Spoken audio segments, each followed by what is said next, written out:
Olá, alunos do 8º ano. Estou aqui, professora Luana, para gravar mais um vídeo de correção para vocês. Essa é a correção da segunda atividade, tá bom? Então, vocês peguem o livro, caderno, material e vamos lá. Antes de iniciar essa correção, quero lembrar para vocês que é muito importante que vocês tenham feito a leitura da crônica, assim como foi instruído, para que vocês possam melhor entender essa interpretação. Essa atividade é uma interpretação da crônica Eu Sei, Mas Não Devia, da Marina Colasanti. É uma escritora, jornalista, e hoje nós vamos fazer atividade sobre esse gênero, que é um gênero muito comum no 8º ano. Então, vamos lá, para a primeira questão. A primeira questão pergunta a seguinte coisa. Inicialmente, publicada em um jornal, como acontece em geral com esse gênero, essa crônica traz uma série de reflexões. Em sua opinião, ela pode atingir um público restrito ou mais amplo? Explique sua resposta. Então, vamos lá, pessoal. A gente sabe que o autor, ao escrever um texto, ele pode optar para escrever um texto voltado para um público específico, ou para crianças, ou para jovens, né? Ou para adultos, ou para homens, ou para mulheres. E a pergunta é a respeito desse texto.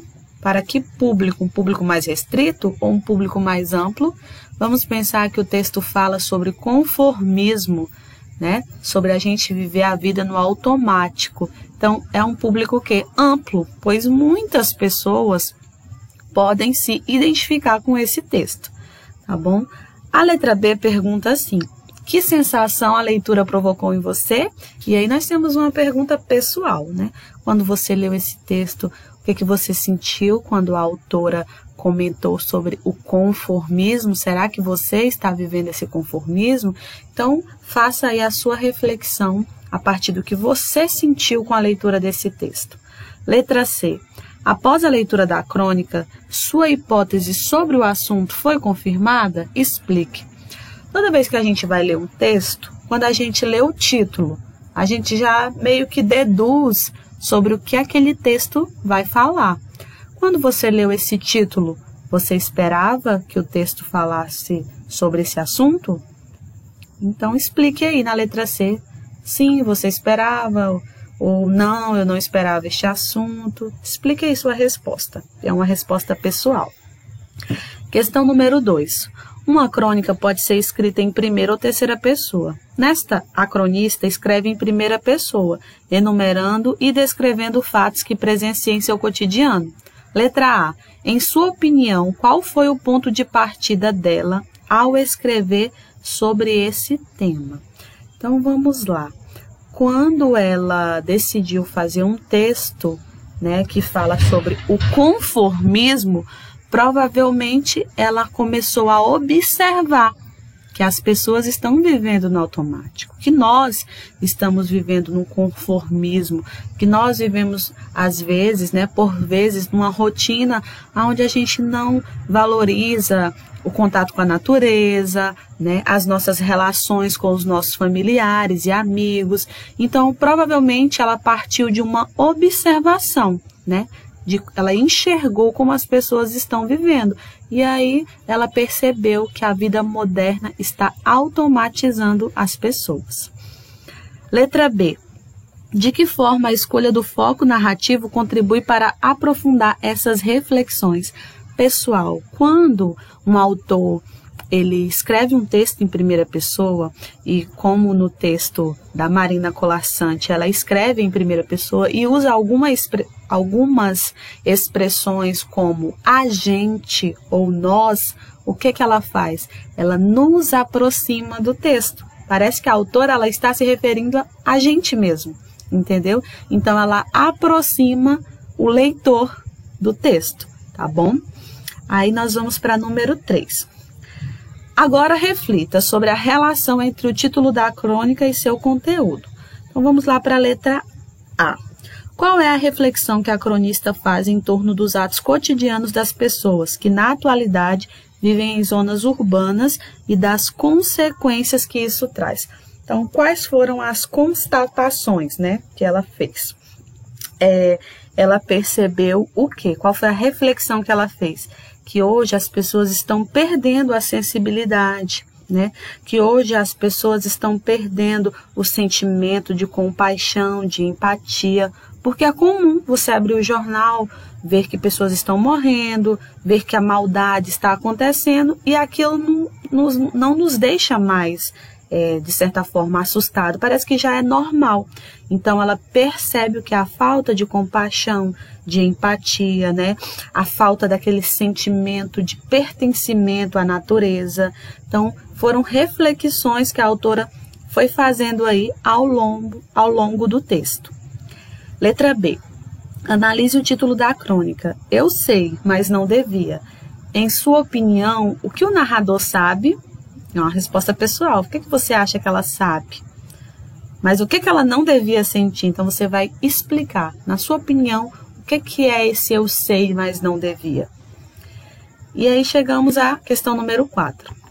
A construção do texto baseia-se em um esquema de repetições dispostas em paralelo. No caderno, complete o início de cada parágrafo com uma das circunstâncias geradas pelo conformismo e a acomodação que o ser humano vai acumulando ao longo da vida.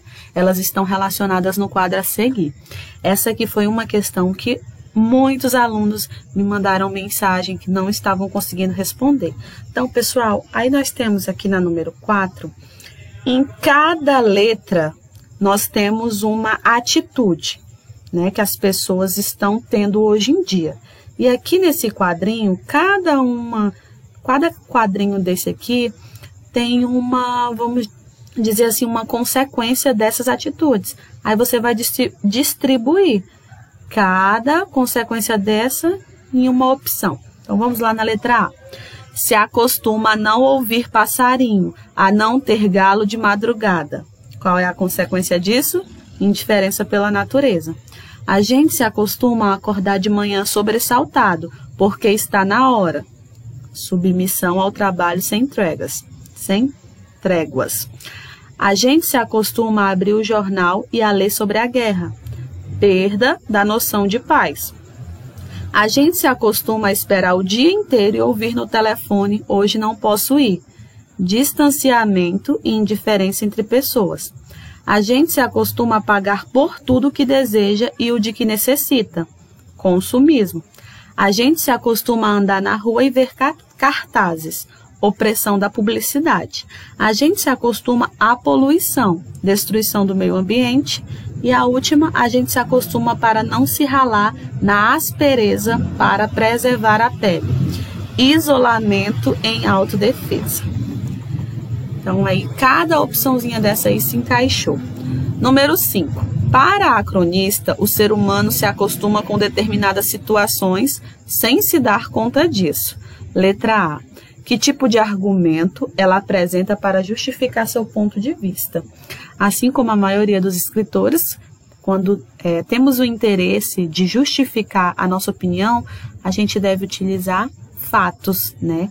E a autora, ela enumera fatos, ela cita atitudes, ela cita comportamentos que nós, humanos, estamos praticando e que confirma as suas afirmações. Letra B. Existe um motivo que explica a razão por que o ser humano se acostuma à perda na natureza. À guerra, ao isolamento, ao trabalho sem tréguas. Para a cronista, qual é ele? Então, o argumento, né, segundo a cronista, ela diz lá no final do texto, lá na conclusão, é que as pessoas estão adotando esses hábitos para evitar o sofrimento, para se preservar, né, diante das dificuldades, das situações da vida, tá? E acaba não vivendo a vida como deveria. Essa é a opinião da cronista, tá bom, pessoal? Que fique claro. Número 6. A crônica está dividida em introdução, desenvolvimento e conclusão. Letra A. Qual é a relação entre o título e a constante enumeração do grupo de palavras que introduz cada parágrafo da crônica. Então, vamos lá. O título da crônica é Eu sei, mas não devia. Então, cada parágrafo, ela cita uma situação, né? Uma situação. A gente se acostuma, mas não devia se acostumar.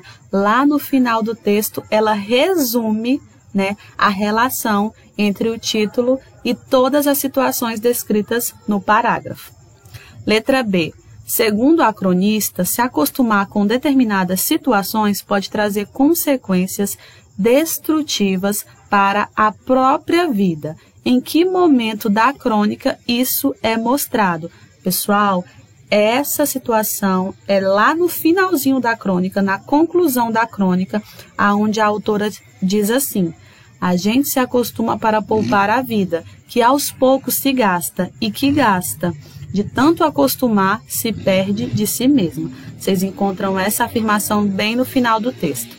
Letra C. Em sua opinião, por que muitas pessoas se acostumam a agir assim?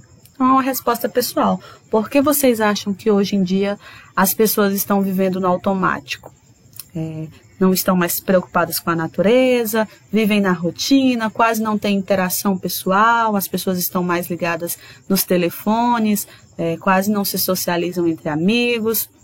Por que você acha que as pessoas estão acostumadas a agir assim? Aí você vai produzir a sua resposta. Número 7. Leia a seguir duas afirmações sobre o tema da crônica e do poema dramático presente na leitura 1.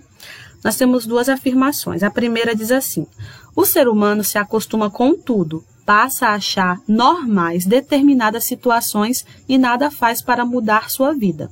Número 2. Não há melhor espetáculo do que a vida, e ela merece ser vivida com vigor e esperança, mesmo que haja dificuldades e privações. São duas afirmações aí bem fortes. Depois de conhecer a crônica Eu Sei, Mas Não Devia e um trecho do poema dramático Morte e Vida Severina, qual das afirmações anteriores espelha sua visão diante da vida? Então, aí, para você, qual dessas duas afirmações mais se parece com a sua visão de vida? A primeira ou a segunda? Escolha a que mais se parece e copie no seu caderno. E para a gente terminar essa correção, a questão número 8. Entre as situações exemplificadas pela cronista, na relação entre o que o ser humano faz e as consequências que sua indiferença e conformismo trazem, qual delas mais sensibilizou você?